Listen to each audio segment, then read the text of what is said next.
When we were looking for a home, we needed a way to quickly evaluate whether a house had potential. A simple site plan sketch became our most useful tool. It allowed us to assess the constraints and opportunities of the property before making an offer. The house is part of a terrace on a tree-lined street with a small front garden leading up to the entrance. The rear has an extended kitchen and a lean-to structure on the side, which housed a washer and dryer. Behind the house, there's a shared laneway, and beyond that, a garage with an enclosed garden. One of the things we looked at was the movement of the sun. The front of the house benefits from great views, lush green trees in the summer, and glimpses of the moors in winter. Understanding how light moves through a property is key when deciding how to use different spaces. One of the biggest opportunities was removing the lean-to create a more functional courtyard. By relocating the washer and dryer into the kitchen, we could free up valuable outdoor space and transform it into a private outdoor room.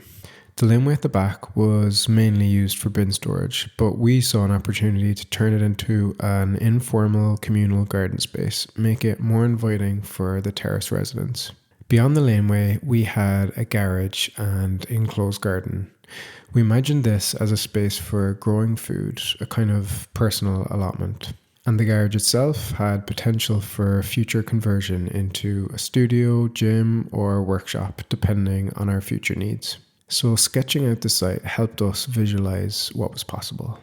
We could see where to make changes and how the house could evolve over time. This made the decision easy. This house wasn't just a home, it had the potential to grow with us. We also saw that the property could change depending on future needs. Maybe it would extend further, or maybe the garage would become a creative space. Having this flexibility gave us confidence in our decision. Ultimately, this quick sketch reassured us that this house was the right choice. By unlocking hidden potential, we could create a home that worked for us, not just now, but for years to come. This was just the first step. In the next video, I'll break down the full feasibility study, how I mapped out each room, tested different layouts, and identified the key changes that made the biggest impact. Thanks for watching, and see you in the next video.